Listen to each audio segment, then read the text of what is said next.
By road வந்தேன் கொச்சின்லேருந்து. ரொம்ப லேட்டாக இருந்துச்சு. வந்து காலையில் பிரேக்ஃபாஸ்ட் சாப்பிட்டு, பிரேக்ஃபாஸ்ட்டுன்னு சொல்ல முடியாது, ஒரு 10-10:30 மணிக்கு கொஞ்சம் பழைய சாதமும் கொஞ்சம் வெங்காயம் எல்லாம் போட்டு மொத்தமாக சாப்பிட்டு கொஞ்சம் யோசிச்சு பாருங்கள். இவ்வளோ டயர்டாக வந்துட்டு பழைய சாதம் சாப்பிட்டா எப்படி இருக்கும்? நான் அப்படியே தூங்கிட்டேன். தூங்கிட்டே இருக்கிறது உலகத்தில் வேறு எதுவுமே வேண்டாம், என்னத்துக்கு நினச்சா அது அதெல்லாம் ஒன்றும் தேவையில்லை. அழகாக போயிட்டுருக்கு. என்னென்னமோ கனவெல்லாம் வந்துட்டுருக்கு.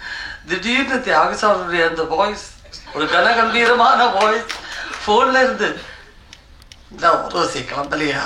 ஐயோ இது மறந்துட்டேன் அப்படி. ஐயோ sir sir sir sir sorry sir sorry sir. என் வீட்டுக்காரர் வந்து என்னை பிச்சு எடுத்துடுறாரு. நீ வரேன்னு கரெக்டாக சொல்லிட்டு அவர் கரெக்டாக மெசேஜ் அனுப்புகிறாரு. அதாவது ரொம்ப ஒரு மிலிட்ரி மாதிரி தியாகு சார். கரெக்டாக பங்க்சுவலாக எல்லா விஷயமும் கரெக்டாக இருக்கும். நம்ம இதை பற்றியும் கவலைப்பட வேண்டியதே இல்லை. ஐயோ நம்ம மறந்துடுவோமோ அப்படிங்கிற ஒரு பயமே தேவையில்லை.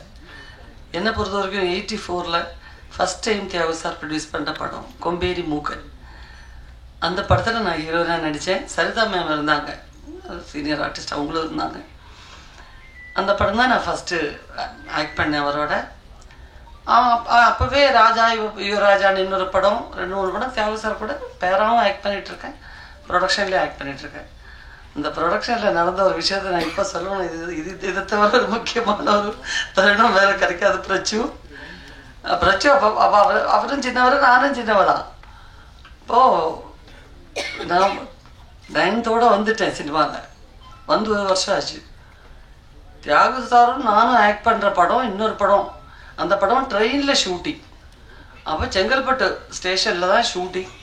வந்தாகணும்னு சொல்லியாச்சு. அதான் தியாகு சார் என்னமோ முடிஞ்ச வரைக்கும் சொல்லியிருக்காரு போல இருக்குது. கிளைமேக்ஸ் நடந்துட்டுருக்குங்க, இப்போ இந்த நேரத்தில் நீங்கள் கொண்டு வந்து வைக்காதீங்க, அதுக்கப்புறம் கொடுக்குறோம், கண்டிப்பாக கொடுக்குறோம். ஒரு நாளைக்கு நாங்கள் 2 பேருமே வந்து ஒர்க் பண்ண 2 பேரும் சொல்லி பார்த்தாச்சும் உங்கள் கேட்குற மாதிரி இல்லை.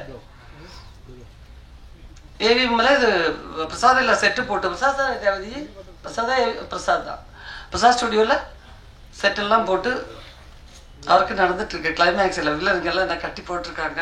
நான் வேற வச்சா அந்த ஸ்டைல் பழைய அப்படி உட்காந்துருக்கேன். ஃபைட்டர்ஸ் எல்லாம் அந்த பக்கம் இந்த பக்கம் ஓடுற மாதிரி பண்ண மாதிரி மேலேயே டச் பண்ணாமல் அப்படி ஆக்ட் பண்ணுவாங்க. நம்ம மேலே படவே படாது அவங்க கை, அவ்வளோ சேஃபாக வச்சுக்குவாங்க.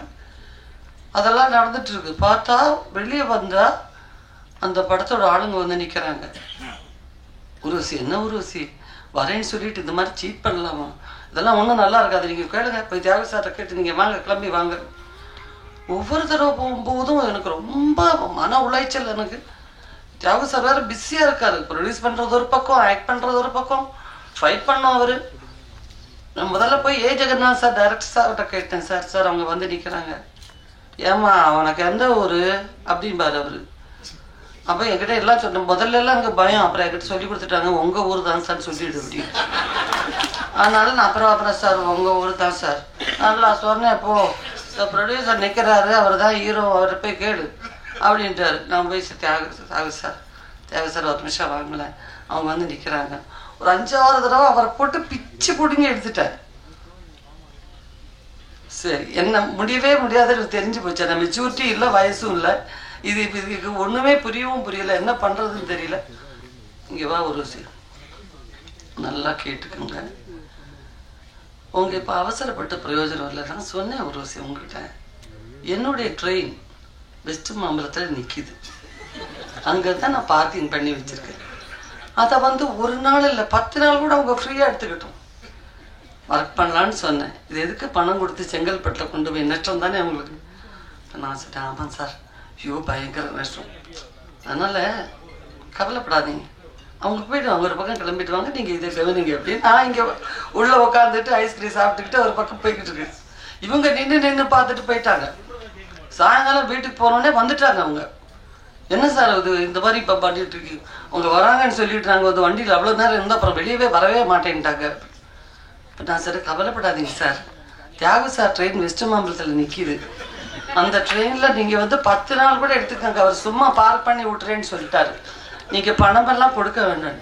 என்னது தியாகு சார் ட்ரெயின் வெஸ்ட் மாம்பலத்தில் நிற்கிதா? ஏமா நீ என்னம்மா படித்த? நீ 9வது படித்தேன், பரீட்சை எழுதினே இல்லையா? இல்லை சார் பரீட்சையில் தான் முந்தானி படிச்சு ஷூட்டிங் வந்துச்சு. நல்ல வேலை எழுதி தொலைச்சிட்டு இருந்திருப்பேன். சென்ட்ரல் கவர்மெண்ட் ட்ரெயினில் வந்து தியாக சாருக்கு பார்க் பண்ணுறதுக்கு வெஸ்ட் மாம்பலத்தில் விடுறாங்க. யாருக்கும் அவனுக்கு சொன்னது? தியாக சார் தான் சொன்னது. அது சரி, உன்னை பற்றி நல்லா தெரிஞ்சு வச்சுக்கிறதா சொல்லியிருக்கு.